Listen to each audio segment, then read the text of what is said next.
This is Thumbing Through the Archives, a weekly radio show and podcast focusing on Michigan history, airing every Wednesday night from 5:30 to 7 p.m. on WMIC 660 AM and 95.3 FM. Also streaming in podcast form at our website, senlacbroadcasting.com. Now your hosts, Mike Gallagher, Nick Lean, and Erica Frisbee.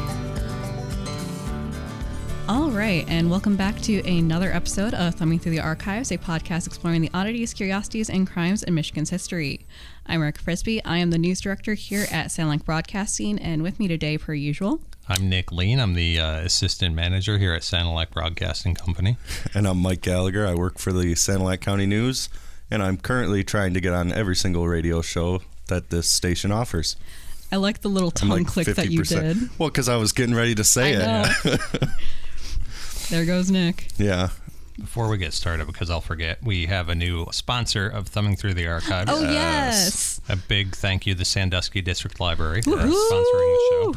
Love their website. Love the research. Yeah, they're very helpful. So helpful. Yeah. That's where we thumb through. For the most part. Their archives, yeah. That was honestly where we almost only thumbed through when we first started the show. Yeah. Before we got our newspapers.com subscriptions. Yep. Yeah. That's the next sponsorship goal. Yeah. Newspapers.com. Yeah. We're coming for you. As somebody who's lived in Sandusky for a good portion of her life and literally used to walk several blocks every week for several years of her life to go to the library and get books, So yeah, new sponsor. New sponsor. It's pretty cool. Very cool sponsor. Nice. Thank you to the library. Yeah. That's like the perfect sponsor, to be honest. It is. And young Erica's heart is so full. Yeah. Once you figure out how to navigate their online digital archives, you can really lose yourself in there for a while. And I mean, there's tons of awesome history on there. I mean, a lot of it is with the Sound Like County Historical Museum. A lot of their stuff is on there. A lot of their stuff is on there. And then it's also very cool because through the Sandusky website, you can actually access the archives of other libraries across the thumb. Yes. So, for instance, you're able to look into the archives of the Sound Like District. Yep. So you can look up all the CPS old yearbooks and find Nick and Erica if you're really...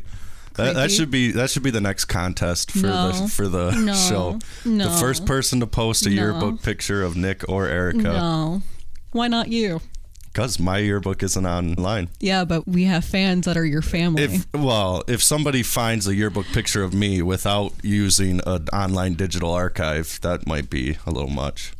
Because then somebody would have to go through the effort of finding a yearbook. Does Peck have the things up in the hallway of all the senior classes? Yes. Yeah, then just do that. Take a picture of it. Okay. Yeah. Gerald Pathak, this is how you get your shirt. But yes, thank you to the library. Very awesome. Thank you to the library. Thank you to the fans who are listening and also to the fans who are part of the library. Right. Again, once you figure out how to navigate that stuff, all of the old Sound Like County News are on there. The Tuscola County Advertiser, all those are on there. There's also out-of-print newspapers that are on there. Yes, those are some of the most interesting ones. You can find the Carsonville Journal. That's I like crazy. Going through those. Unfortunately, not many Brown City banners, but the Sound Like County Press, the old Peck newspaper, love those ones. That's where I got... It was that, and then another piece that was in the archives for the Sandusky District Library, but that was where I got most of the information for the Charles Lord case. Yes, of course, yeah. Some of the pictures came from newspapers.com because Times Herald obviously had the bigger capabilities. Right. But some of the interesting details, Sandusky Library, baby. Yeah. Love that place. The Sound Like County Press, by the way, anybody know the tagline? I didn't even know that was a thing. Yeah. I should. The only paper in the whole wide world that gives a hoot about Peck. Also, this is random, but you can technically leave comments on the podcast, at least on Spotify. I don't know if you can on Apple.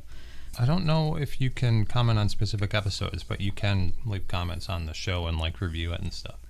But if you guys want to ever drop a review, if you listen online, feel free. We got one of our first online comments the other day. It was very kind. It was actually about... Yeah, I meant to write you back about that. Yeah. Was that someone you knew? No. That's awesome. complete stranger who was listening left a very nice comment on actually part 2 of our original Sparling case. I need to go back and remaster those episodes, honestly. The audio quality is so bad. Compared to like how we've got it now. Okay. We've come a long way. We've come a long way. We got sponsors now. We got to have good audio. And we do have good audio. We do now, yeah. We just didn't then. It's just why we have sponsors. It goes hand in hand. And this is why Mike is on every part of the radio station. Yeah, you can't get this anywhere else. You can't get Mike Gallagher anywhere else. If you do leave a comment, please leave a nice one. We're all very emotionally unstable. Yeah, that's true. The slightest thing will set us off and ruin our day or week. Or worse. Yeah. It'll ruin somebody else's day.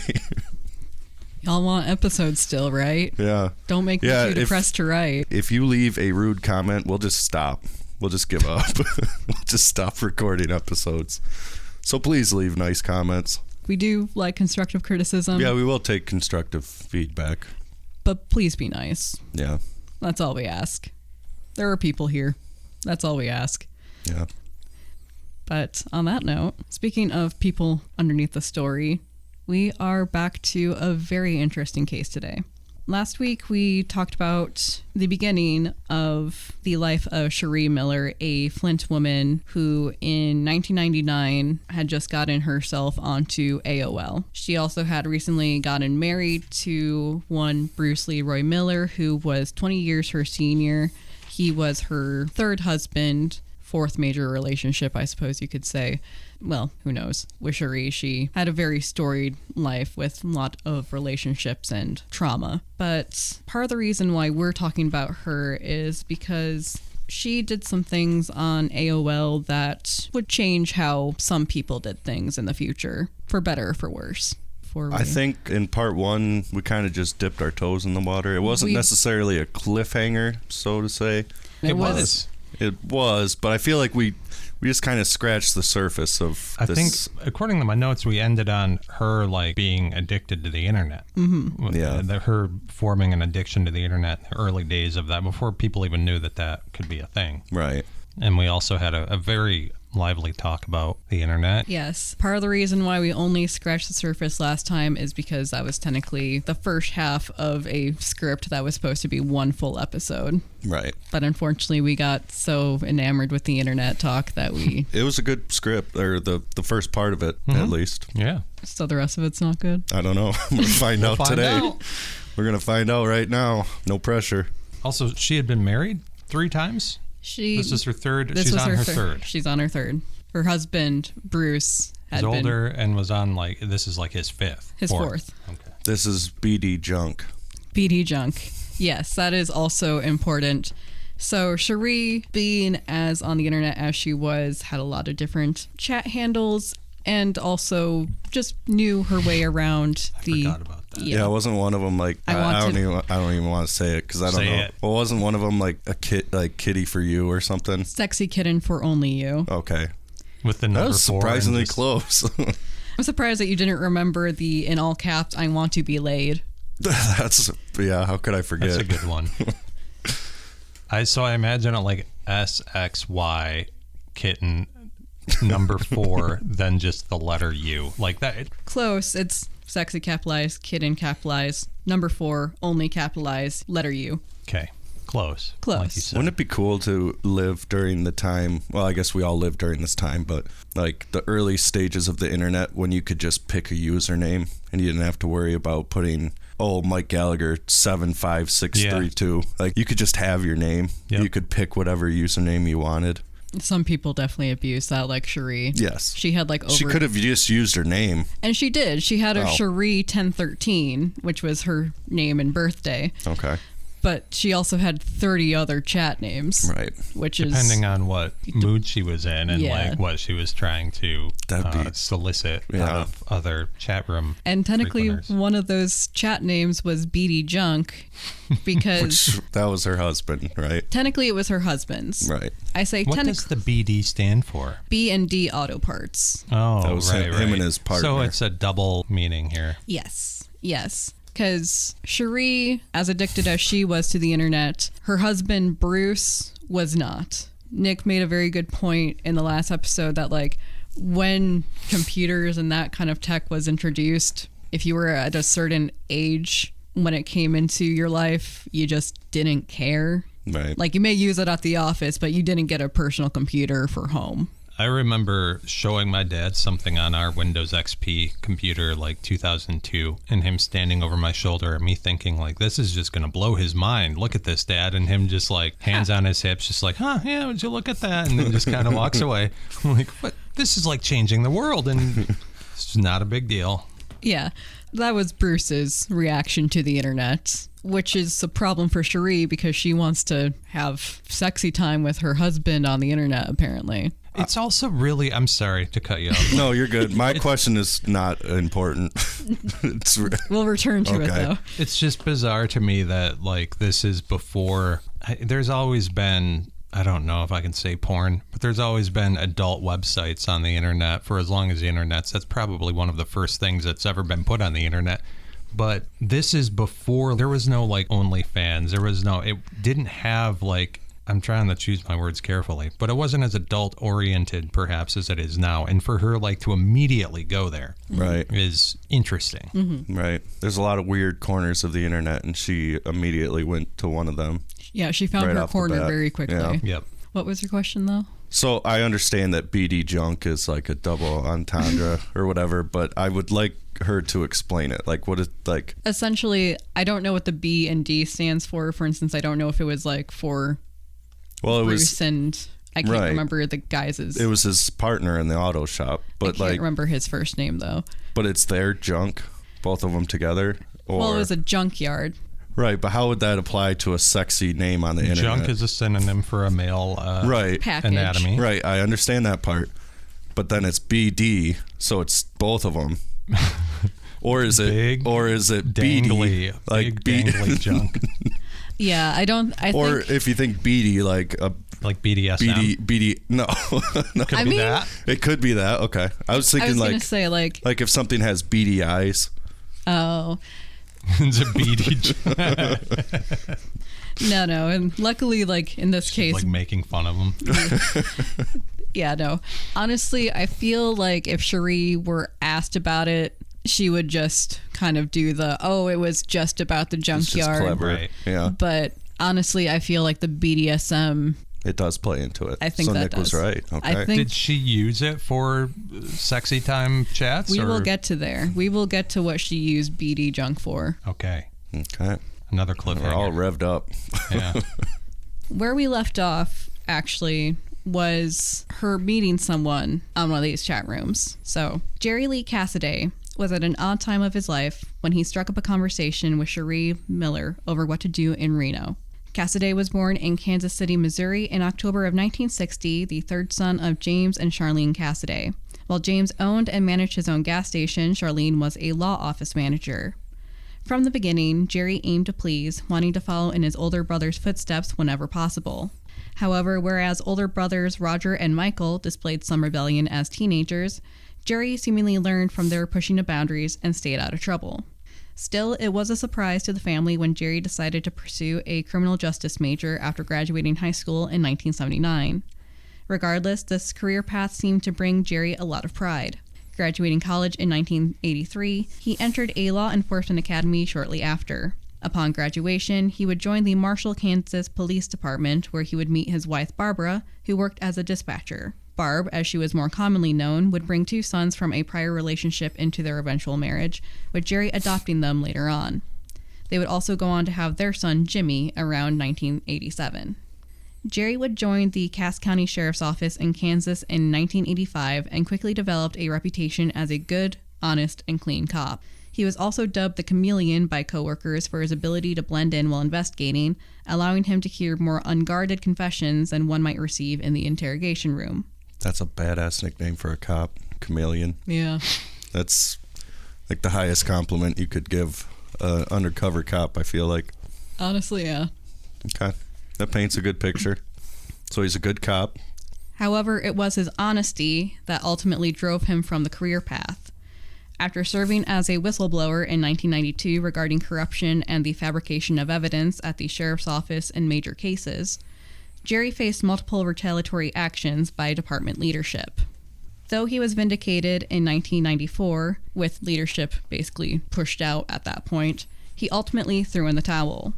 Despite doing the right thing, Jerry recognized that there was too much bad blood still within the department that, even if he ran for county sheriff as some suggested in the aftermath, he would still receive pushback from officers for this incident. With that, he left the sheriff's department.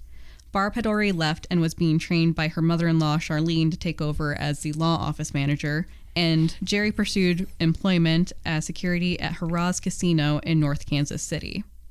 Despite landing mostly on his feet and receiving a promotion to casino pit boss who supervises table games, the experience with the sheriff's office still affected Jerry profoundly, with resulting depression deepening a drinking problem into the early stages of alcoholism.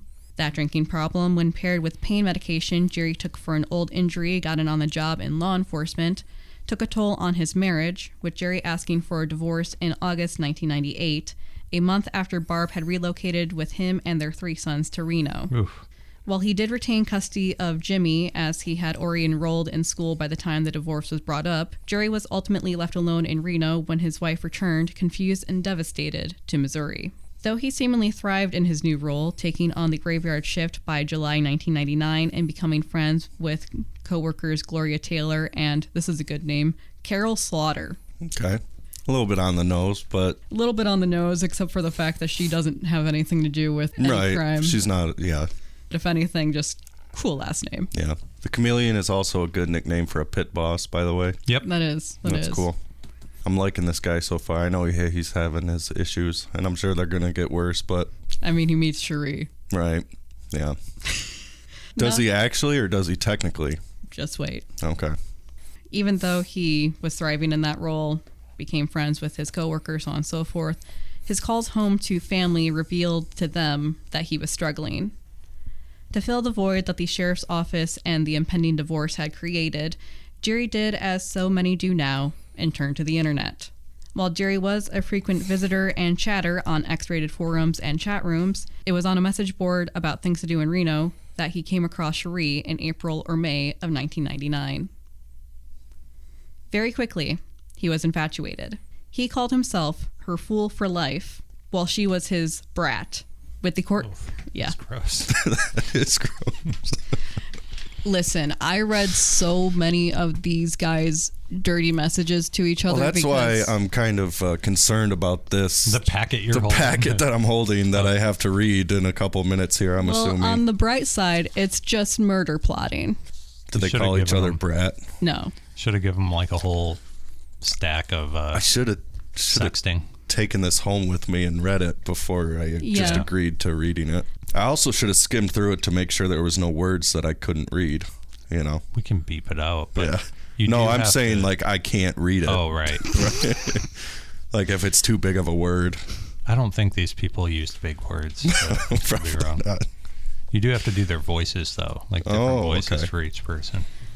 Yeah, we'll have to do voices since at trial they weren't allowed to do voices when reading this out. They had to do monotone. They had to do monotone. Oh, because there couldn't be any inflection on any one word.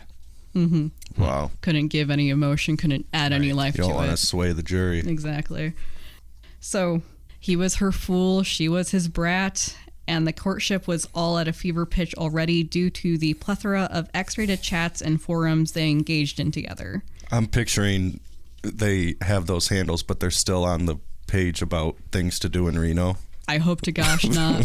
Like they very quickly, to my understanding, switched over to an X-rated thing, yeah. To personal but it's chat funny to and picture. Email. It is very funny to picture because, like, I'm pretty sure that they did technically start flirting at least on the Reno chat. Yeah. But yes, in short order, Jerry was gushing about her to friends and family. Reactions were understandably mixed. Jerry's parents urged him to get his own life together before trying to build a new one with a stranger. Get your life together, man. I mean, to be fair, you can tell that they loved him and also were like, listen, we're not going to BS ya. Yeah. Also, this is before dating or meeting people on the internet was seen as normal. Acceptable. Or Yeah. Right. I was going to say, this was way before like Craigslist. Yeah. It's also before catfishing though too, so you didn't have to worry about that. Well, yes and no. Okay. Because again, people actually did have the fear that he was being catfished. They didn't have the term for catfishing, obviously, back then. And his friends were concerned with how quick Jerry let go of skepticism in the face of emotional validation, seemingly blinded by the confidence boost he received from being found attractive by someone, even if he hadn't met them. Everyone he told, be it casino coworkers or his family, would eventually say the same thing. Be careful, she may not be as she appeared. As exciting as the internet was at the time, people were still skeptical of it, and the people that could be found on it, and rightfully so. While they may have expected a situation more in line with a catfishing scam, wherein someone fakes what they look like to someone else online in an attempt to begin a relationship, this situation was proving different. Though Sharee was more than happy to show Jerry what she looked like, exchanging steamy pictures and later on a very personal videotape, the information she was telling him was just off. Still, there was no way to bring Jerry down from the fantasy, especially as the two made plans to meet in July of that year. While Jerry was fantasizing about the romance and other intimacy the visit promised, he didn't know that his online lover of several months was technically taking the trip out on her husband's suggestion. Bruce Miller, car lover that he was, planned to go to a NASCAR race in Las Vegas in July, and though he had originally planned to bring his wife along, figured that Sharee would much prefer a girl trip to nearby Reno with friend Laura Ewald. Where did her and Jerry meet? Was it a Reno-specific chat room? So she went on there looking for someone from Reno, knowing that she was going to go out there. Yes. In her story, she was like, I was just looking for what to do out there. Mm-hmm. Even though they had already made plenty of trips to Reno in the past. Like, they had made plenty of trips out to Nevada, at least. Yeah. Because they went to Las Vegas a lot. Right. They at least went to Las Vegas together twice. Yeah. One including their wedding trip. But plausible deniability on Sharee's behalf that that's why she was on the Reno chat room. Mm-hmm. But he didn't know that she was married, or at least the extent of which she was married. That may sound weird, but we will get to why I say it like that. As far as Jerry knew, Sharee declined staying with him at his apartment to maintain a respectable pace for their relationship, not because otherwise she would have had to tell her very moral friend about her plans to cheat on her husband of less than 4 months. In truth, it's unclear how much Lee Cassaday actually knew about the woman he had been infatuated with for the prior few months. Jerry and Sharee officially met July 17th, 1999 at Harrah's in Reno, pretending to be strangers as they chatted at the blackjack table Jerry was running. Though Sharee would tell her friend Laura that Jerry was borderline harassing her with his attempts to flirt, it was clear to others on the casino floor that this was the woman Jerry had been bragging about. Laura wasn't the only one being fed a false story by Sharee that night, or even that trip, with Sharee admitting later that she had told a lot of lies that night. For instance, she told Jerry, his friends, and later his family, that she was married to a man named Jeff Miller, who was brain dead after falling off his roof while constructing their dream home. I thought it was going to be that they were like in the middle of divorce proceedings or something. She took care of him with the help of his brother Bruce while juggling several businesses, such as a scrapyard and at least one nursing home. She's saying that that's her life. Oh, and also she has her 3 children. That's the only thing that she's being honest about, honestly. She did technically work at a nursing home and a junkyard. Yeah, technically. That's kind of where it all comes from. Like, she's just taking... Again, she likes to take the kernels of truth, plant them, and whatever lie springs up, springs up. Man. It's so scary. Can you imagine, too, like you were saying about his family, like them getting these details and being like something, knowing that this lady's full of it and trying to tell someone you've known your whole life, and they just are so under her spell that like... And especially when it's like Mr. Chameleon. Right. Yeah, someone who should have caught on to this. Right. Because he's a smart guy, it seems like. Seemed like. Yeah. Unless he's all messed up on opiates and an alcoholic now that he can't think straight. Can't be the chameleon anymore. Yeah. I know. I haven't heard that name in years. Used to be someone else. Yeah. So, in addition to her businesses supposedly making her wealthy, Sharee also told Jerry that she had several settlements coming her way from lawsuits. Oh, I have money, but I'm also supposed to get more money. All of this was untrue. Wouldn't it be funny if one of the lies that the parents and family were concerned about was like she told him that she was on the Montel Williams show? This lady even says she was on Montel, and come on, man. You really believe that? Like, that's like the one thing that's actually true, yeah.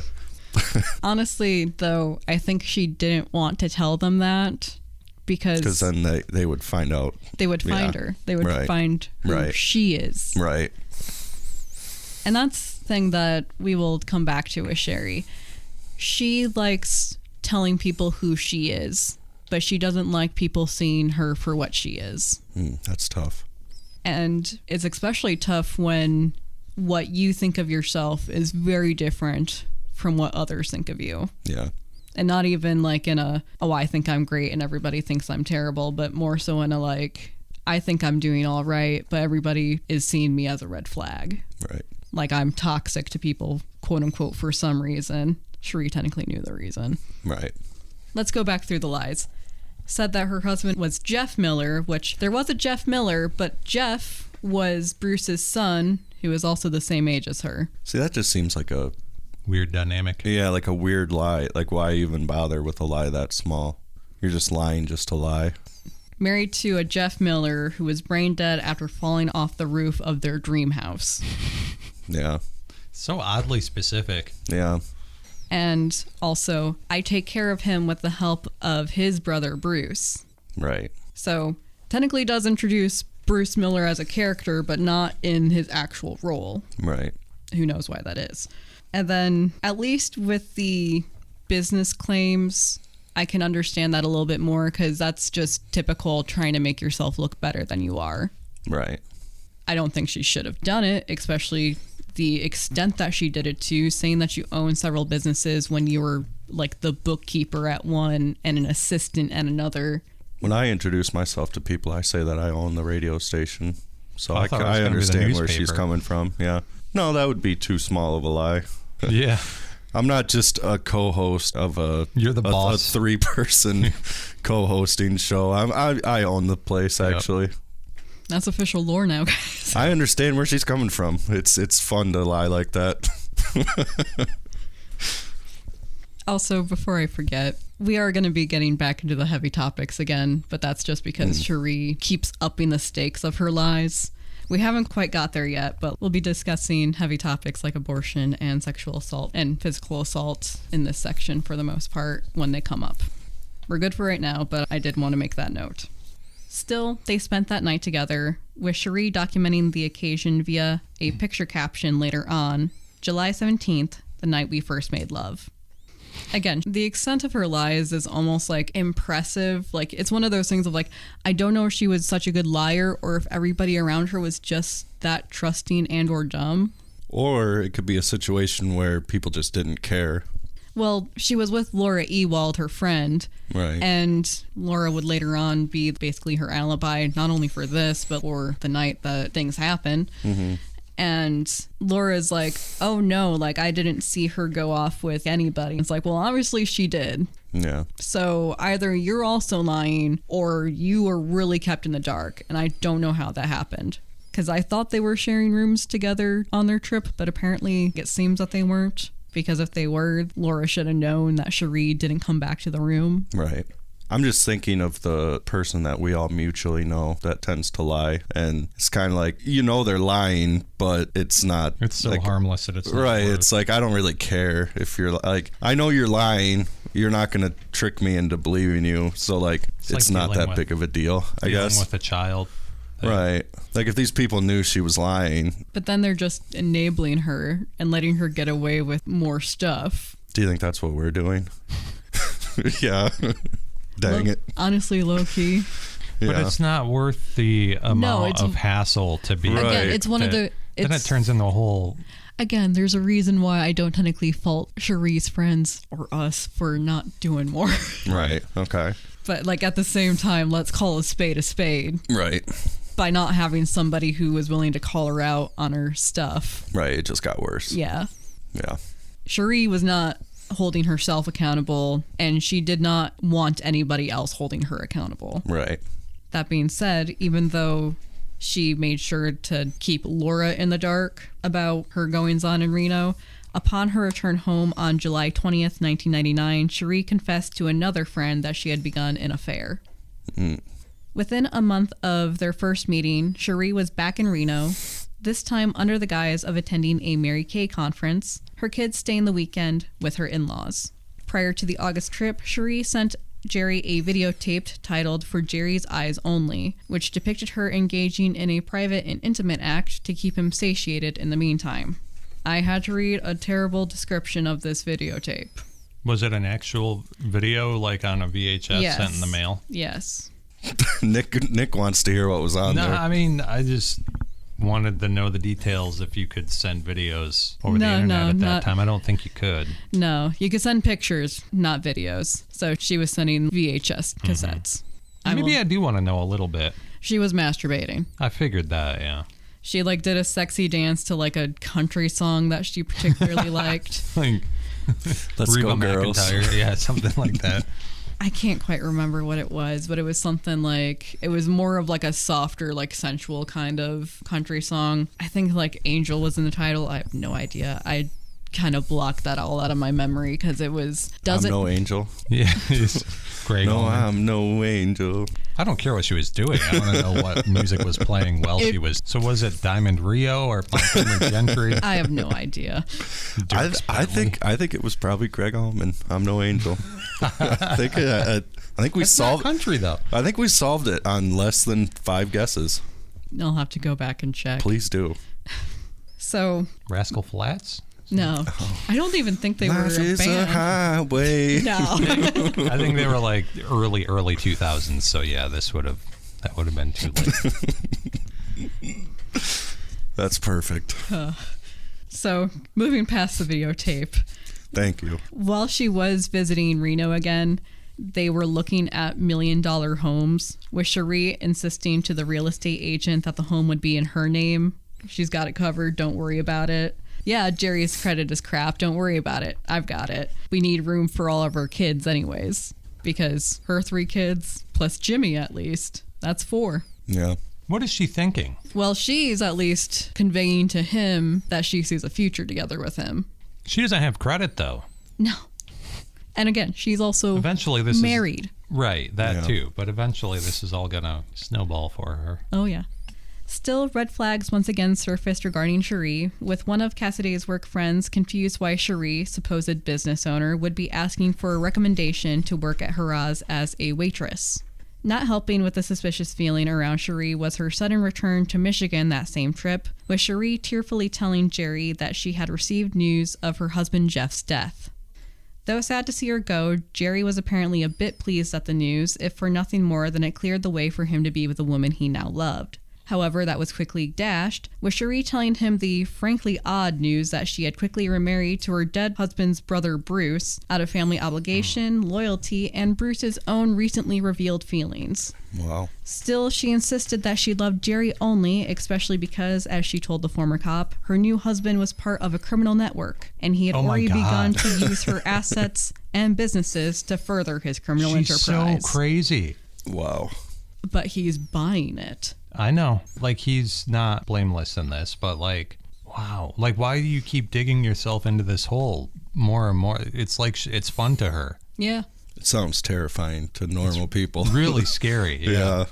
I know Jerry's an idiot for believing her, but I can't help but feel a little sorry for him. Yeah. Oh, yeah. No, it's one of those things that even though Jerry is ultimately complicit in Sharee's wrongdoing at the end of the day, he is as much of a victim to Sharee's antics as, well, we'll see. So let's back up. Sharee's story now is that her husband, Jeff, who is brain dead already, is now dead. Right. She had to go back to Michigan, and in the short time between her trip to Reno and coming back to Michigan, she remarried Bruce, quote unquote, Jeff's brother. And how she described it, you could almost tell that this was just entertainment to her, because this was creative writing to her. Yeah, I think there's something to be said, too, about this being an early example to people. If it's on the internet, it's not real life, kind of. Right. She literally described to Jerry this dramatic scene where Bruce had been talking, and like he got up slowly and like leaned down and kissed her and was like, well, just think about it. And it's like, what in the Nicholas Sparks? This lie does kind of dig her out of the hole a little bit, though, because now she's back to where she started. It digs her out, but then it digs her back in. Right. Technically, she is married to Bruce Miller. Yes. So now she's not lying about that. She's just lying about how it happened. Yes. And then also about who he is. Yes. And about who she is. Yes. So she's lying about everything else, but at least now she's at a level playing field of she doesn't have to lie about who she's married to anymore. Yeah. Still, she urged Jerry to be careful. The supposed mafia don she had married had already... I forgot about that part, too. Shoot. Whoops. Nope. All right. The supposed mafia don she had married had already learned of their affair, and such a thing was unsafe. Perhaps it made sense for the story she was constructing, but it was generally thought that she told Jerry this to dissuade him from calling her at work and demanding to speak to her as he had recently done. It wasn't so much that Bruce actually knew about the affair. It was more so that Jerry, being Jerry, called B&D Auto Parts when he expected Sharee to be working because he wanted to talk to Sharee. When Sharee was at least not at the front desk to answer the phone, the person who did answer was like, obviously relayed the info like, oh, Sharee's not here. And Jerry apparently was like, we'll get her. Essentially just drawing attention to the fact that he was calling for Sharee. Mm-hmm. And if you're having an affair and your husband is the owner of the business that you're working at and your affair partner calls the business, it's not a good look. Right. / secrets come out a lot sooner. So it seems more like Sharee was just kind of trying to make sure that he didn't call the office again. Despite the supposed danger she was placing herself in, Sharee agreed to visit Jerry again in September. Though Jerry wanted to use that visit to attend his oldest adopted son's wedding with Sharee as his +1 as a way to introduce her to the extended family, Sharee balked, insisting that it was not the right place or time for such introductions. To make up for her refusal, Sharee sent another videotape along, this time it was a lot more innocent. Okay. This time it featured her home, her 3 children, and the scrapyard she supposedly owned. Throughout the video, Sharee teased Jerry and hinted at a future where they did live together and had a happy family. So she was basically taking this video to be like, this could all be yours. After she sent him this video, though, it's unclear the reason why she would have done this next action other than to inject drama into an already dramatic affair, but it would appear that Sharee used a friend's email to tell Jerry of a supposed plan by Bruce to take Sharee on a trip to fix their marriage. The email claimed that Bruce told Sharee that if the vacation failed to bring them together, he'd give her a divorce. If it was drama, passion born from jealousy, or something else entirely, Sharee achieved her goal, with the email sparking a fight and a short period of silence before the two resumed their September plans. In furtherance of their relationship, Sharee told Jerry that he needed to work on his substance abuse and drinking problems before they could properly be together. While Sharee claimed later that she was attempting to make Jerry lose interest, Jerry instead took this as a checklist and doubled down on recovery efforts, beginning to attend AA and counseling. It's kind of ironic because if he does fix those problems, then he probably gets his life together and starts figuring it out. Right, he starts figuring out the lie, so yeah. Jerry soon felt an extra push to recover as Sharee's September trip saw Sharee happily telling Jerry that she was pregnant from their very first encounter. As a reminder, Sharee had tubal ligation, so she had her tubes tied in 1995. This is 4 years after. Did not have any procedure to get that reversed or anything of the like. Mm-hmm. So for all intents and purposes, she should not be getting pregnant. And she wasn't pregnant. Despite raised eyebrows and some doubt from those around him that she would reveal such news so soon, Jerry was ecstatic.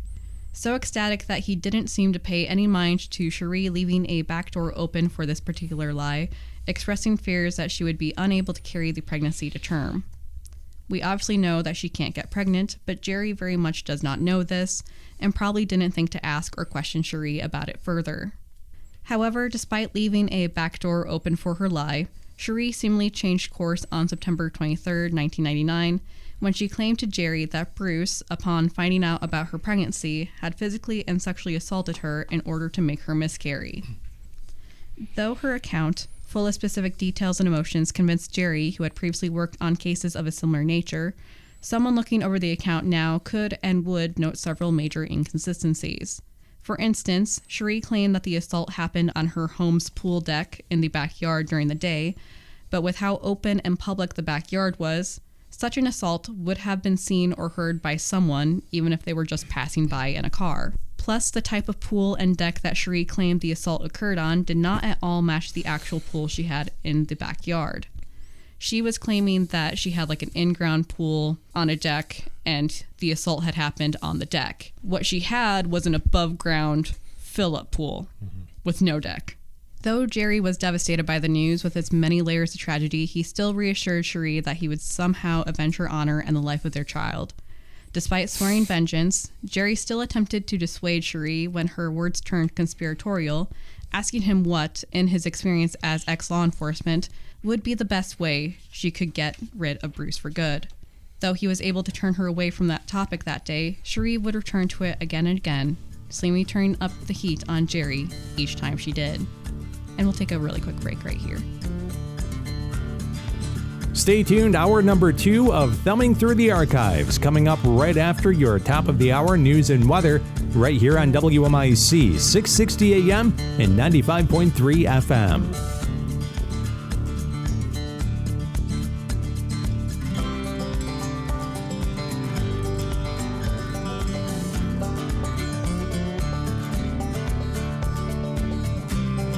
And we are back. Before we get back into things, checking in with you guys. How are we feeling? I don't like her. I think that was Mike's comment last episode. Yeah, it was. Yeah. When we ended. I really don't like her now, though. She's just, maybe she has something wrong with her and I should be a little bit more empathetic, but... If anything, that's the worst part, is the fact that, like, maybe she does have something, but, like, if it's been diagnosed, she definitely hasn't shared it. Right. And she's the type that would share it. Oh, yeah. She'd use it for her advantage if she had, wasn't being medicated. Right. Whatever. Therapy does her a load of good when she gets it later on, but Good. It's mostly a therapy thing, not a medication thing. She needs someone to help her sort her stuff out. Yeah. It's not like she needs a massive dose of lithium or something. Right. Where we left off, Sharee she's planting a lot of seeds. Don't quite know what she wants the seeds to grow up into, but she's planting a lot of seeds in Jerry's mind about Bruce, it seems. Here's my question. Does she have a grand plan, or is this just like you said, just writing a novel and kind of making it up as she goes along, or is there like a end game for her?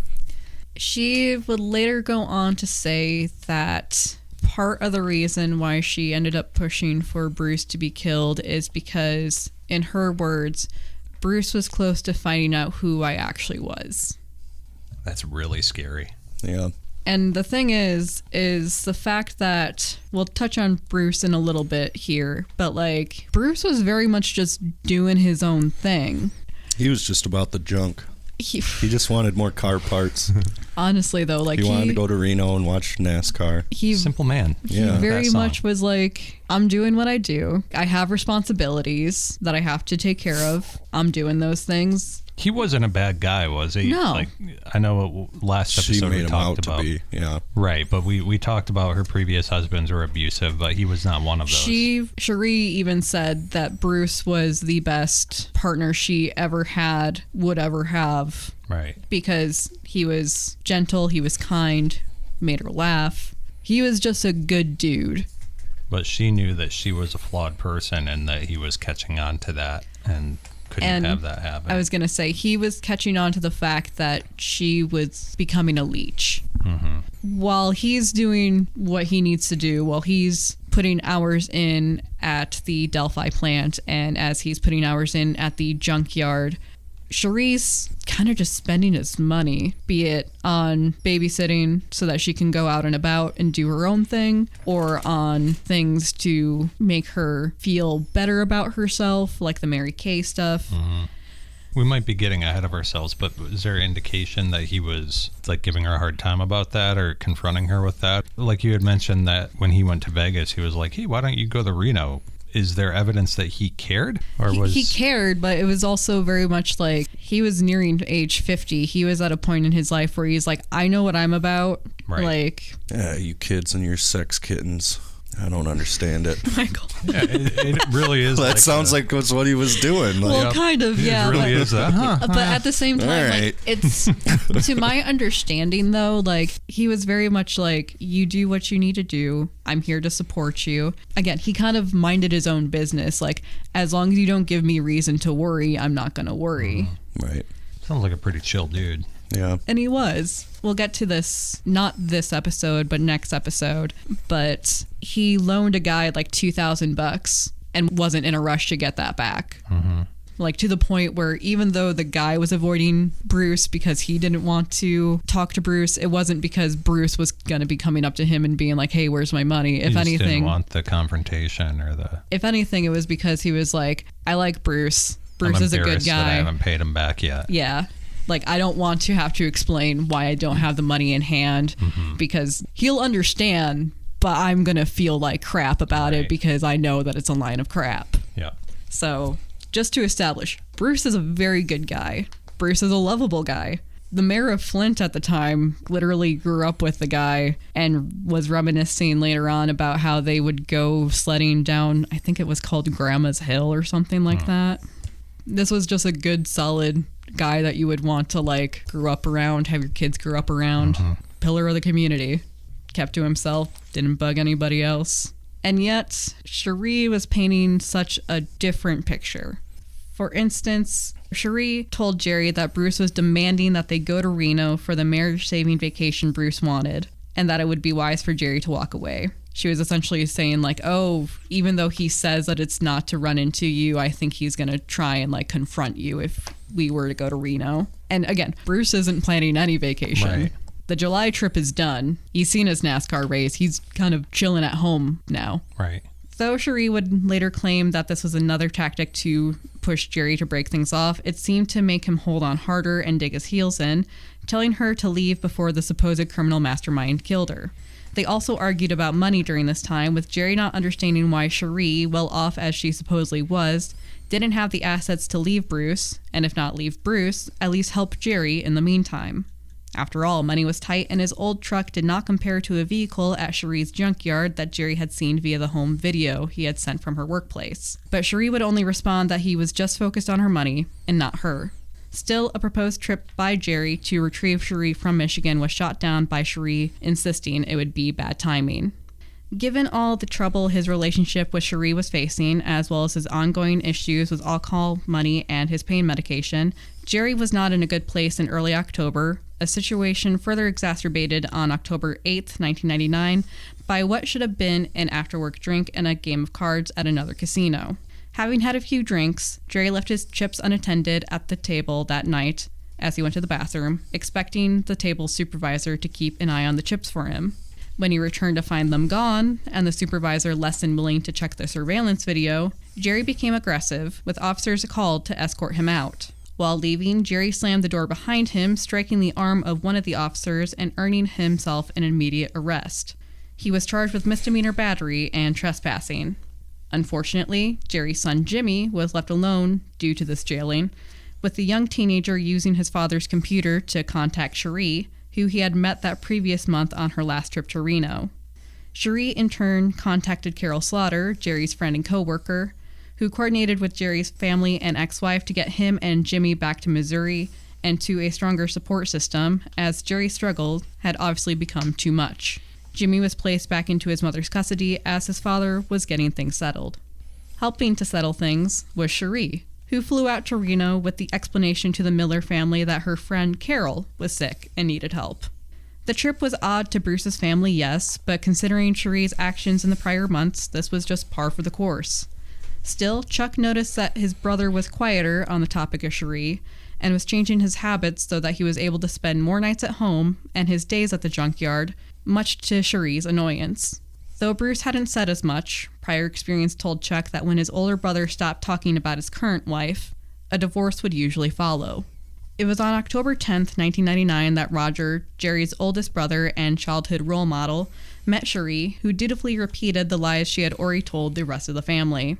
Despite Roger's perception that Jerry's girlfriend was completely devoted to him, ready to pay any attorney's fees required to figure out the charges, and just showering him with public affection, Carol saw another side as Sharee complained whenever Jerry was gone that she actually wanted to break up with him, only to revert back to infatuation when he returned. Super weird for Carol, honestly, because Sharee would be all over Jerry when they were in the room together. Jerry would pop out for a second and Sharee would be like, oh my gosh, I can't stand that guy. Like, he has so many problems. This is too much. I need to break it off. And Carol was like, yeah, this is a lot. It would be understandable if you did want to break it off, but like... Yeah, pick a lane. Right. Are they... This might be a stupid question, but they're like... According to the people around Jerry, they're exclusive, right? Like, they're a thing at this point. Yes. Just wanted to confirm that. Yeah. Because, like, the word break up, like, it just seemed like all of a sudden they're just, okay. Yeah. It's no longer like an internet thing, you know? Right. Yeah. They were exclusive in Jerry's mind, in his family's mind, and at least according to the transcripts left on the computer, Sharee's understanding. Mm-hmm. Who knows what was actually going through her mind. Mm-hmm. Further complicating Sharee's claim was Sharee herself, once again. Once back in Michigan, having helped settle Jerry back with his family in Missouri, Sharee shared more good news. She was pregnant again. Good. To further her claim, she sent a picture of a positive pregnancy test and another picture of her growing stomach. She would later admit that the pregnancy test belonged to a friend of hers and she had taken it from the trash for the picture, and that she was just pushing her stomach out to appear pregnant, that Jerry wanted to believe so badly that she was pregnant that he deluded himself. She'd also say that she told Jerry she was pregnant again to raise his spirits and give him something to live for. Man, that's so evil. What she really meant, I think, is something to kill for. As predicted, Jerry was again overjoyed at the pregnancy news, but his mood would shift soon enough as he checked his email October 21st and found an email from Sharee's husband with his username, BD Junk. Again, we know that Sharee is the one who manages Bruce's email, but Jerry didn't. He had no reason to believe the woman he loved was manipulating him or being nefarious in any way. This email, once again later claimed by Sharee to be written to drive Jerry away, was written in all caps and framed as Bruce taunting Jerry and threatening that if he doesn't butt out at the Millers' marriage, Bruce would retaliate by pressing charges against Sharee after she supposedly charged at him with a knife. When Jerry was able to talk with Sharee about the email, they fought again, disagreeing once more on the best course of action. Sharee also took the opportunity to hide in the moment's drama, reminding Jerry that her threatening husband was a gang leader. At first, Jerry poked back, reminding her that, in her words, she had the assets needed to leave, even if she had to pawn her jewelry for cash not tied up in her businesses that were supposedly controlled by Bruce. However, it seems that between Sharee's reassurances and his own desire to believe, Jerry rationalized it to himself enough for it not to matter. Instead, he comforted Sharee and brainstormed ideas of how to kill Bruce without actually killing him, such as feeding him grease to worsen his health. Feeding him grease? Yes. Okay. He was like, get him to start smoking. Feed him more grease. Yeah. Oh, I assumed because he worked at a junkyard. No, not like grease. No, like how would you get somebody bacon to grease? His cholesterol up, so he has a heart attack. Okay. Yeah. Quick check-in. What are you guys thinking? I think it's all coming to a head. I think she is going to start scrambling pretty soon here. Maybe. I don't know. Maybe she'll just keep lying and she'll get out of it somehow. But how do you think she's going to get out of it? I think she's going to use the internet. Well, she's going to check with Grok. Technicality. Yeah. Check with Grok. She's going to use Ask Jeeves. Yeah. When did Ask Jeeves start? Help me, Jeeves. Right around this time. Yeah, she probably could have used Ask Jeeves. Yep. She should have used Ask Jeeves, probably. Yeah. Getting back into things, with Jerry seemingly set on the path of least resistance, because even though he's like agreeing that like, yeah, Bruce sounds terrible, he should die, he's not he like kill him. He's not a murderer. Right. She seems to want him to be like, okay, what if we You're right. ambush him and shoot him and like, or but he's just like, oh yeah, you could like beat him. Hope he has a heart attack, I guess. Yeah, very much set on the path of least resistance. Mm-hmm. So Sharee attempted to use her words to again convince him. writing a story that was a thinly veiled reference to their supposed situation. The fairy tale... situation, It's a Wonderful Life. It all comes back. All back. So she called this a fairy tale and would refer to it as a fairy tale again and again on the stand at trial later on. So she literally sent it to close out the conversation for that day when they were talking about like, oh, feed him grease, give him a heart attack kind of thing. Sent him a fairy tale about a young, beautiful wife trapped in an abusive marriage who had begun an affair and decided that her husband, a terrible, evil man, had to die so she could be safe and free. She instructed Jerry to, quote, read between the lines and asked if he could, quote, come up with a beautiful ending to this nightmare, since I know you would not agree to her ending. It's so scary. And also, geez, Sharee, like the subtlety here. Right. Which is part of the reason why, like, when I was watching this section of the cross-examination between her and the prosecutor, it was so infuriating because the prosecutor was like, what were you trying to say, Sharee? Right. And she was like, it's a fairy tale. Yeah. Yeah. It's just a story. It's just a story. I didn't mean anything by it. And even though, like, the prosecutor and, like, basically everybody in the room was kind of, like, looking at each other. Yeah. Again, subtlety of a brick with Sharee. Right. So correspondence between the lovers was still fraught with tension, with Sharee claiming that Jerry was dismissing her fears for selfish financial reasons. So she was like, I'm annoyed with you because you're just focusing on the fact that you're broke and you just want my money. And Jerry is like, no, I just don't like that you're bringing up killing your husband every conversation. I hate that you keep saying that you're pregnant and then... Yeah, does he still think she's pregnant He's still, at this point... For the second time. Yes, for the second time. Perhaps as a response to this pressure and as part of his recovery process, Jerry began attending church towards the end of October 1999, but rather than focusing on the possible positives, Sharee moaned about how she was trapped in an inescapable situation while he was turning his life around. Like, she's the one who needs Jesus. Yes. She further amped up the disdain and blame of Bruce, claiming that her oldest son wanted to leave her custody because of Bruce. You know, not because of the fact that she was basically leaving all of her kids with her in-laws every week for days on end. Right. So he wasn't actually seeing his mom. Yeah. Her oldest son was from the marriage that was like the most stable / maybe not a good husband, but a good dad, if that makes sense. Mm-hmm. To my understanding, Duval wasn't accused of any abuse or anything like that, but it still wasn't a healthy relationship for Sharee, according to her. Again, knowing Sharee, she may have been the unhealthy part of the relationship, so take it as you will. But she was saying, things have gotten so bad with Bruce that my oldest wants to leave me. How dare Bruce? But she changed tactics the week of October 25th, 1999, perhaps sensing she was actually pushing Jerry away, and thus reeled him back in with more pictures of her pregnant stomach and with statements of she missed her baby's father. She even mailed him chocolate chip cookies and a few nude pictures, as if to sweeten the fact that she would soon return to pleading with Jerry to kill Bruce. Later that same week, after a supposed ultrasound appointment, Sharee excitedly shared that they were having twins. Describing the sappy scene when the staff reacted with surprise and she with happy tears. Literally, she wrote it as if it was an I Love Lucy scene of, oh my gosh, Miss Miller, it looks like you have two in there. Yeah. Is that how that works? No. I think you... Just making sure. I'd like... You would know before the ultrasound period. Like, is that how that works? I don't know. Usually, do you get caught off guard at an ultrasound if you have twins? Most of the time you get caught off guard because, like, it's the first time you're actually able to see what's in there. Yeah. But again, that's technically part of the reason why you go for the ultrasound, to figure out how many babies you're having. Right. So you wouldn't be surprised.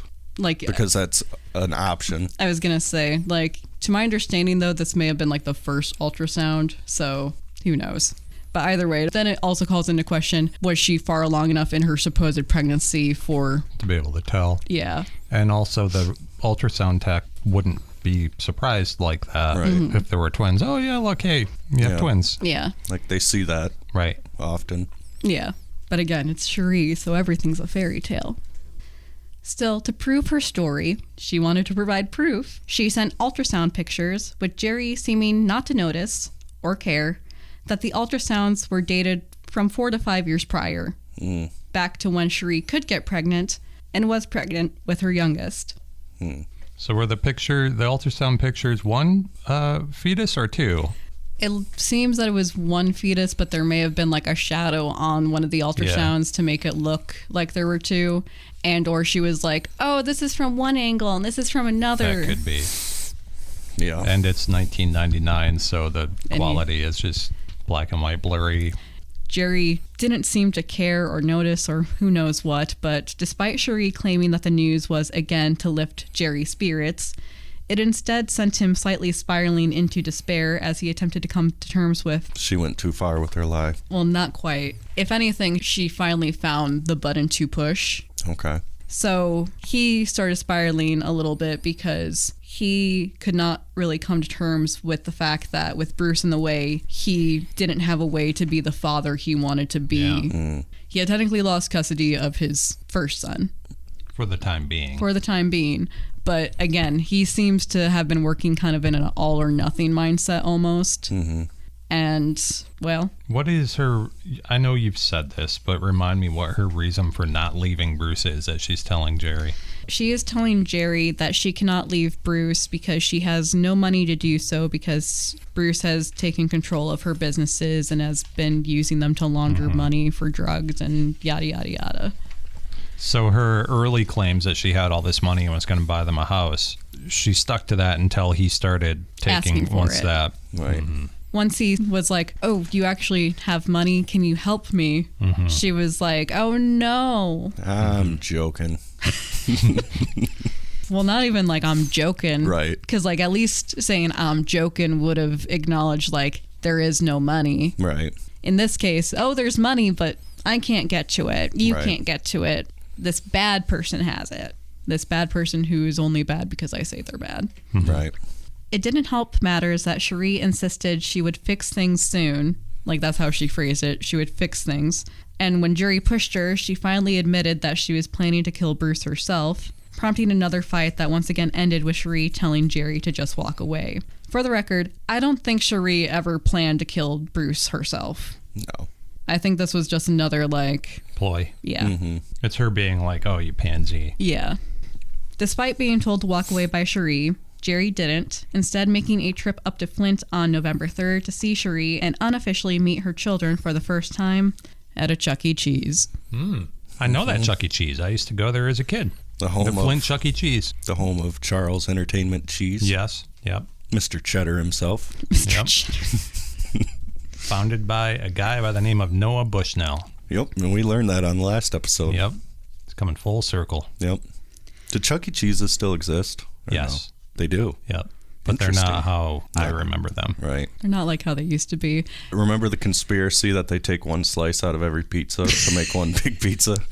Have you guys ever seen that? I think I've heard of it. I've heard of that urban legend. Yeah.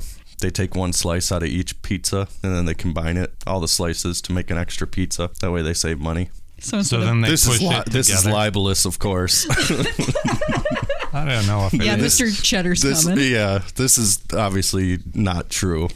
It's just an urban legend. Right, but I'm just trying to process that. So like when they slice up the pizza, they just take a slice out and then they kind of they slide it together. And then once you have enough slices, you make a new pizza out of the other slices. But it's flawed. It's a flawed urban legend. Yes, it is. As most urban legends are. Okay. So anyway, the Chuck E. Cheeses aren't as good as they used to be. They used to have the animatronics and like an indoor playland and like little rides. Used to have heart. What's that? Yeah, it used to have heart and soul. Yeah. And now the one that I went to that used to be at Birchwood Mall had a screen instead of the animatronics, and now they're like even worse. Yeah. They don't even have the video games but yeah, that Flint Chuck E. Cheese was a good one. Yeah. That's all I have to say about that. My personal favorite was the Saginaw one. Saginaw one was good. Yeah.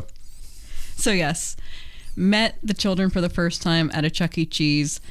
I say meet, but it was definitely more so. While Jerry was like taking it seriously, the kids were like, we're at Chuck E. Cheese. Right. This is just one of Mom's friends. Right. They didn't understand the implications. Right. This is November 3rd of 1999 when he makes a strip up After spending the weekend's nights together at the local Holiday Inn, Jerry headed back to Missouri on November 5th. Considering correspondence directly after his visit, they seem to have parted on good terms, with Sharee thanking him for visiting despite her initial discouragement, and Jerry making reference to Sharee finally agreeing to leave Bruce for good. So apparently during that weekend, they had a conversation that Sharee, at least verbally, told him, okay, I'm going to leave Bruce. I make a lot of my major life decisions at Chuck E. Cheese as well. I bet a lot of people do, actually. I need to get it together. One time, like, the kids are off. Yeah. How many divorces? You finally get some time to focus on yourself. How many divorces were settled by the ball pit of Chuck E. Cheese? Yeah. Jerry sent that message shortly after he returned home, calling Sharee's home phone, letting it ring once, and hanging up to signal that he was home and available to chat online. That was their routine signal. They would get home from work, one of them would call the house phone, it would ring once, they would hang up, they would jump on. So he gives that signal, but instead of Sharee jumping online to talk with him, Jerry instead received another email from BD Junk with the subject line, "You should read this." Using crass language, BD Junk revealed that he knew Sharee was pregnant with twins and that she would be getting an abortion.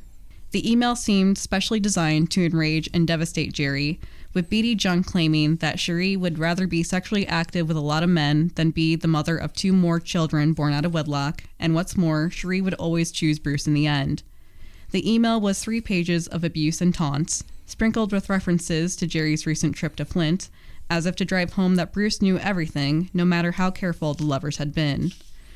Though the email picked at Jerry's deepest insecurities, Jerry was most upset at the verbal dishonoring of Sharee and the planned destruction of their children, with the man desperately checking Flint hospitals and online for any sign of Sharee. BD Junk would return soon enough, telling Jerry on Sunday, November 7th, that the abortion had been a success and Sharee would be available to talk again soon. He hinted that Sharee would never have children again, and outright said that Sharee had promised to give up the affair and finally be faithful to Bruce, with BD Junk signing off with sardonic gratitude, "Thank you for making my relationship with my wife better." If Sharee had been looking for Jerry's breaking point, she had finally found it, especially as she returned and reported that once again, Bruce had allegedly physically and sexually assaulted her and had even hired 2 goons to take her out to a remote cabin and assault her again. To prove her story, she sent pictures of her naked body covered with bruises to Jerry. She would later admit that she had created the bruises with makeup and that Bruce had never abused her. Jerry only saw the bruises, not the truth, and it was too much. Jerry pushed himself to act. But first, he needed to be smart about this. Jerry contacted his brother Mike that day, telling his brother that he was going to the family's cabin for a few days, and that if he did not return, Mike was to go to Jerry's apartment and retrieve a briefcase. Already an odd ask, but it struck Mike especially odd, as Jerry did not own a key to the cabin and would have had to ask to borrow one. Still, Mike agreed, not understanding the request and not knowing that he would in fact retrieve the briefcase several months later. For the moment, though, Mike put it from his mind. Jerry, meanwhile, was doing what he used to do best: gather evidence, help prepare a case. Jerry first wrote a letter to John O'Connor, a Kansas City defense attorney who Jerry had met while still in law enforcement. Should Jerry get caught, he figured, he wanted a lawyer he could actually trust. With that in mind, he laid out the truth of the situation as he knew it in a letter to John. Sharee and him had had a relationship and were to start a family, but because of Bruce Miller horrifically abusing Sharee, she miscarried twice, and this prompted Jerry to act in her defense. He also included a list of Bruce's crimes, as Sharee claimed them to be anyways. Jerry also made sure to save the faked Bruce pictures as evidence. As Jerry made preparations, he and Sharee spent the next 80 minutes or so on AOL to plot out the murder. Taking a page out of the trial lawyer's books, I think it will be easier to convey the content of the chats by reading them as they were intended, as quick communication. While I was not able to access the original chat logs, they were recreated and cleaned up for easier reading by authors and journalists Paul Yaniszewski and Mark Morris in their book Fatal Error about the case. The pair covered the case as it was happening, with Yaniszewski writing for the Flint Journal and Morris working for the Kansas City Star. Can we just take a moment to appreciate the title of that book? Yes. Fatal Error. Which one? Yeah. Which one happened to be the fatal one? People had a lot of fun when it came to like titling specials about this, to the point where like I didn't have anything fun to name it because all the good ones were taken. Right. ABC 2020 was You Got Jail. Oh, that's a good one. Right? I'm so mad. Wow. That's really good. Right? I'm so mad because it's so good. I feel like nowadays, too, with that email that was from BD Junk, with what we know about the internet and people having alternate screen names and stuff, you'd be more skeptical. Anyone would be. Yes. But back then, it was like, oh my God, this is from her husband. Mm-hmm. Honestly, if it came with the title or the subject line, you should read this, that sounds like something that ends up in my spam folder. Yep. Yeah. Nowadays it does. Especially something that says BD Junk. But maybe Literally. Yeah. Maybe Jerry like remembered that was the name of. Did she give that as the name? BD Junk. Yeah, as her. Yeah. Also, one more question. Yeah. Why doesn't just call the cops? Like, why doesn't Jerry just call the cops? Right. Hey, this woman I've been talking to is like being forced assaulted. to have an abortion and being gang assaulted in a cabin and like beat up by her husband. Please go get her and rescue her. That's a very good question, yeah. Yeah. It's a very good question that, unfortunately, Jerry didn't ask himself. Mm-hmm. Again, this is the chat log. They're planning Bruce Miller's death. They spent 70 minutes. Was it 70 minutes? 80 minutes. 80 minutes. In court, these were read, but due to the defense lawyers complaining, they had to read them extremely monotone. We are not going to read them monotone. We're not going to be necessarily dramatic with it, but we're going to read it as we would read it. Who's reading who? I'm reading Sharee. Mike is reading Jerry. Okay. What about your back and legs and face? Jerry, you said you were not going to look at them. You promised. My face is untouched. He never touches my face. I have to save them to disk. Show me. You promised. Honey, hurry. I have to leave soon. Jerry, there isn't really anything on my back. Main thing was to hurt the babies. Legs? Did you have to read it like that? Well, that's how it's written. Yeah. That's how it's written. You said I don't have to do it monotone. It says ... legs, ? Some injuries, but not a lot. Send the pictures. I love you. Just a minute. Okay. You promised. I promise I will come. I never wanted you to see these. You promised you wouldn't. Jerry, they are gross. I never wanted you to see. I love you. You promised. Please, honey, I expect it. I'm sorry for you. I love you. Where will we meet when I get there? I love you. Done. Okay, got him. I love you, honey. Never again. Jerry, you promised you would not open them. Honey, I didn't have a choice. Jerry, unless they are needed, I don't want anyone to see them. I'm sorry. I love you. It is degrading enough. I know. I love you. Please don't show them to anyone. I promise. Honey, we have to trust each other now. Promise to burn them as soon as you know you don't need them. It's on disc. If they're not needed, you will get the only copy. Promise to burn the disc. I promise. I don't want them ever. Anything you want. I love you. Okay. I love you, Jerry. How do we hook up tomorrow? I need a little time in the morning to come up with a plan. Okay. What is the fastest way to the yard from Interstate 75? So at this point, Cassaday received directions for the quickest way to the junkyard from the nearest interstate. Miller gave him a route that would take him through the dimly lit areas that would not attract police attention. She also told him how to negotiate a local intersection called The Point, which was well known to local drivers but wouldn't mean much to an out-of-towner. Did you write all that down? Cassaday says yes. And then Miller says, now, you need to listen to me for a minute. I will call Bruce at 5 p.m. Then AOL knocks him off. Miller gets back on. I hate AOL. Me too. Go on. Anyway, listen. I will call him at 5 p.m. and tell him to call me when he is leaving for dinner. Then I will tell him I will call him back to tell him when it is done. When I call him back, I will tell him 30 minutes and keep him on the phone until I know he is alone. Then I will call you and let it ring once. And then I will call him back just until he says you pulled up. Okay. I am not really going to order dinner. Okay, honey. If anyone asks, the last time you saw me was last week. They can check that. Jerry, I am scared, okay? Me too, so don't try to hide it. Jerry, if this doesn't work, he will hurt me bad. It will work. When you leave tomorrow, you will never see him again. If something goes wrong, if he pulls in the driveway, I will call the police. Not that they would help me. I know. Call the state police, honey. Find the number. Call them first. They will head that way and then call the local cops. Now, you need to know some things. I'm taking all the work checks out of his wallet tonight. He has about $2,000 in work checks. I will deposit them in the morning. He will have about $1,000 on him. He doesn't know I took the rest of the money, and neither will anyone else. They will think he had more on him. Okay. Take his wallet, the whole thing. Don't leave it. I won't. Jerry, honey, I can do this. I know I can. I love you. All I have to do is look at myself, and I can do it without involving you. No, write this down. John P. O'Connor. Cassaday quickly followed with 2 telephone numbers, both in Kansas City's 816 area code, 1 marked office, and 1 home. Cassaday ends up telling Miller that if anything happens to him to call John O'Connor. Miller ends up writing this down and putting the information into her computer hutch. Then she asked, Jerry, is the gun loud? Somewhat. It is deer hunting season here. I am hearing guns all the time. Inside will be best muffled. Better to look like a holdup. Jerry, inside the building? Yes, do not go in there. Then how will you get in without him seeing you? I want to know. He'll come out to me. We will go inside. Pull up to the left of the building, right to the door, then get out. Door opens in, right? Pull up to the left, to the right, I mean. With the door on my left. Then your door will open to the door. He will stay at the desk inside until you walk in, unless you start looking around.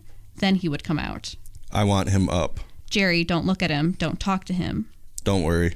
You yourself said to me that if I looked at him or talked, I couldn't do it. I know, but that is different. I don't know him. He will beg and you know it. Just do it and get the hell out of there. I want him to know who I am. Jerry, please. He will know, but not for long. Just say, hi, I'm Jerry, and get out. I will. Please promise me. I love you. Promise me that it is all, Jerry. I can't lose you. I promise. You won't. Where is the light switch? He leaves it on all night. If it is not on, someone will think something. Inside? Inside. Okay. You can't see anything from the road, but it is on. Can you make the outside light not work? I will try. That would be best. Wait, that is a light that is on all night, not the inside. Very good. Where is the switch inside? Inside light is right by the door when you walk in. On the right? As you're walking in, yes. I will make sure only one inside light works. Okay, I need to go. No, wait, Jerry. I love you. You'll have to know that I love you and I'm sorry. I love you. Please know how sorry I am. Honey, listen, when I get in town, I will call your cell phone. I don't want to leave that on. It needs battery for you. There is a rest stop on 75 South between Birch Run and Mount Morris. We will meet there. Jerry, are you going to be able to live with this for the rest of your life? Because I can. You are so good. Are you sure? I can, you know. The rest of my life, we never talk about it. Never. I love you. Answer me. We will never discuss it again. I love you. Yes, I can. Answer me. I love you too. Especially after those pictures. Jerry, tell me you forgive me. Tell me one day we can have a baby and nothing will happen to it. We will, honey. You and me. I love you. Tell me you forgive me. I forgive you. You have nothing to be sorry about. Do you mean it? I love you. I am doing this, ain't I? I should have left with you. No. Never leave me. Never, never, never. I should be with you now. Stop, honey. I love you so much and I wanted these babies. It hurts. I know. Just tell me you will be with me soon. Jerry, I will be with you very soon. I love you. I will leave here because I am so upset. I will sell everything and leave. So she's talking about her plans after Bruce's death. Haraz offered me a job. Have Jen there or someone, anyone, honey. Have someone with you tomorrow night. When you are there? All night. I can try. I don't care who. I love you. Jerry, I love you so much. Please believe me. I love you. I have to go. I will call you in the morning. Jerry, I don't want you to go. I have to. Running out of time. In case I need to pull off and sleep. Need a little buffer. Please be careful. Please drive slow. Jerry, I love you. I miss you. I will miss you. I miss you so much now. I do miss you. I am sorry. I love you. I wish you didn't have to see those pictures. Jerry, don't leave fingerprints. It is cold here. Wear gloves. I love you. I will worry all night and all day and all the next day. See you soon. Bye, sweetheart. I love you. Bye, Jerry. Promise to always love me. How do I get in touch after I get home? I will call you from a payphone using card. Give me lots of time, okay? Okay. Then give me the number. I will go to a payphone and call you back. Jerry, be careful, please. Be careful, please. Love you, honey. Bye. I love you. Ugh, they're like seventh graders. Yeah, I hated reading it's that. So mushy. Yeah. But great performance, guys. They're like a couple of thespians here. Yeah. Good stuff. Can I ask a couple questions though? Yeah. So he is driving, I just want to confirm, he's driving from Reno, Nevada. Odessa, Missouri. Okay. He is driving from Missouri That's right. now. To Flint. Yes. He's going to the BD Junk at night, where Bruce is working, presumably, and he's going to shoot him. Yep. And then he's going to drive home and let her know the deed is done and make it look like a robbery. Yes. Before he kills him, he's going to say, "Hello, I'm Jerry." Right. Which is... But she doesn't want him. That was a compromise. Right, yes. Because he wants him to know who he is. Yeah, he wants... Last "Hello, thing he I'm sees when Jerry." he dies is Yeah. thinking about what he's done. Right. They don't have their stuff together. Yeah, they don't. They seem like they don't really have their plan. No. I was expecting it to be more, I don't know, a little bit more together. They have enough of a plan to get themselves in trouble, it seems like. Yeah.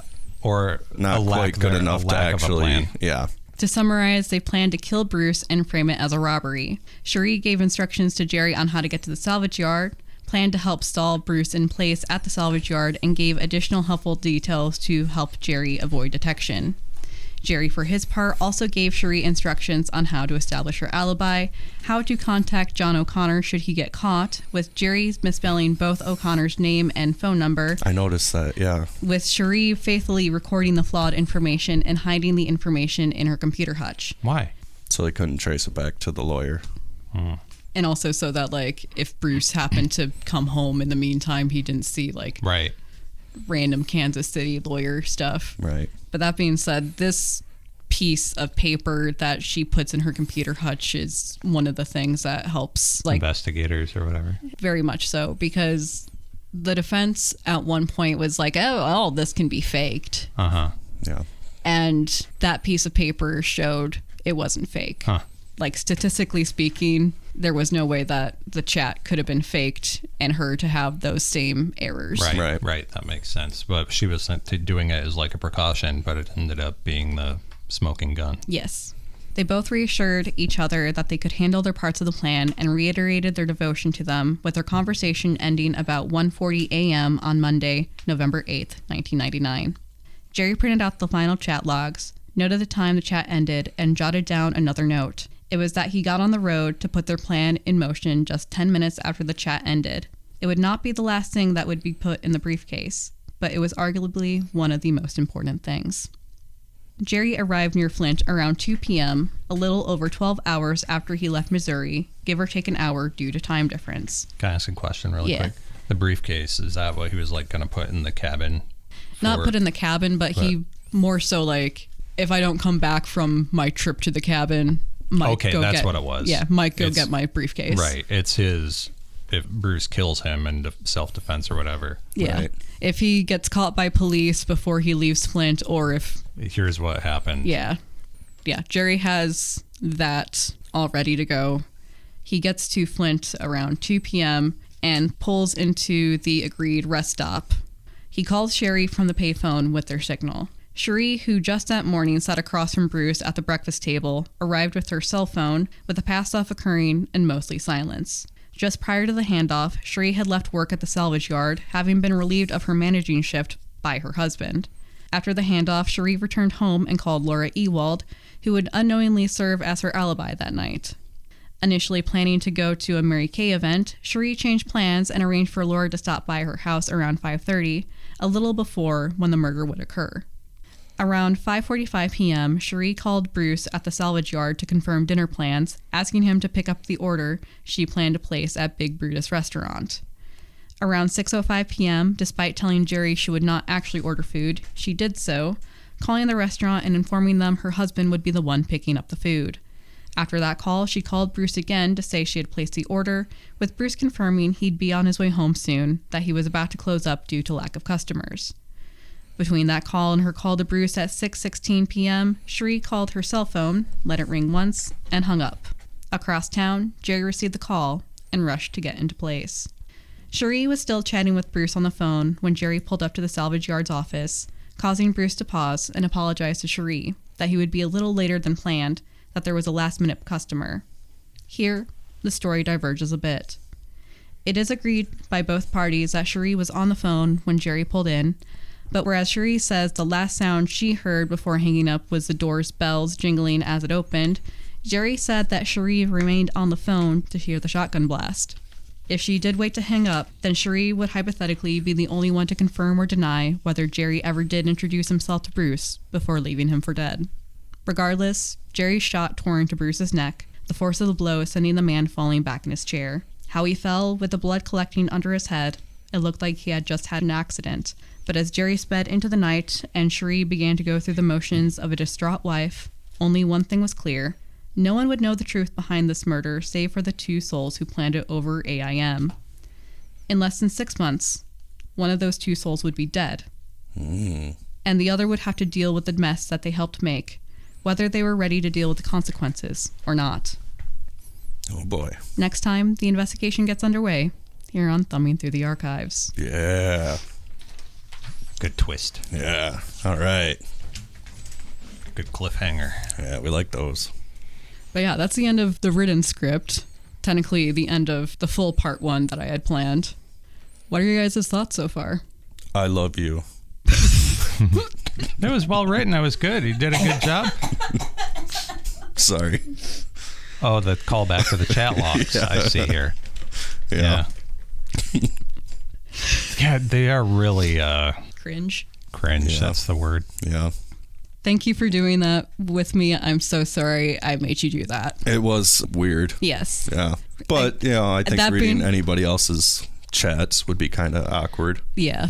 And that being said, I felt that it was a little bit more comfortable for us to do it Right. than, I don't know, make you and Nick do it. Right. That would be funny. It would be funny. Also, just Legs. Legs. it's the worst. He does have legs. It's like the worst combination of like early internet chats and then just stupid people in love or Yeah. think they're in love. I don't know. Right. People in lust, at least. Yeah. Yep. Again, it really very much just reminds me of like teenagers. Yes, very much like your first person you date. Yeah, like the first person that you're like physically hooking up with. Like this seems more like them planning to sneak out of study hall to. Infatuation. Yeah. But it's a murder. It's a murder. Do we want to speculate who's going to be dead next? Because I think it's going to be Jerry, right? It has to be I think Jerry. Jerry's going to kill himself. He's not going to be able to you live think with he's... it. Oh, okay. That's my theory, but Actually, that's pretty solid. I was going to say Jerry as well. I guess I never thought about how. what were you thinking? You think I don't know. that Sharee's going to kill him? I don't know. I hadn't thought that far. But yeah, suicide, that sounds about right. Because she does keep asking him if he can live with himself after he does it, which she says that she can, which of course it's easy for her to say because she didn't murder him. But Right. yeah, I'm stealing Nick's guess. It's either he's gonna like be riddled with guilt and take his own life, or put the pieces together and start to see cracks in the story and be like, oh my god. Right. But yeah, that's Another very good script. Yeah, very good job. Yeah. Another great cliffhanger. or very bad, depending on how you're looking It's at a it. dark story. Oh yeah, I forgot about that. But Mike was focusing on legs. Yeah. yeah. Just I know like we've had some very dark things like John Norman Collins and Yeah. murders and twisted stuff on this show, but just going like as deep as we've gone into the way that this person is manipulating this other unwitting person is just like really upsetting. Yeah. Yeah. It's very sad. You really kind of see how the sausage is made, I guess. Yeah. That is one of the things that fascinated me the most with this case is with serial killer stuff, like you see their way of thinking through their modus operandi, but at the end of the day, that's still theorizing. Mm-hmm. Sharee's straight up telling people in her own words. And it's interesting because there's like written records of it. Exactly. It's one of the first times in our time, our history. But I'm interested once we get to the court case how much precedence is set in law.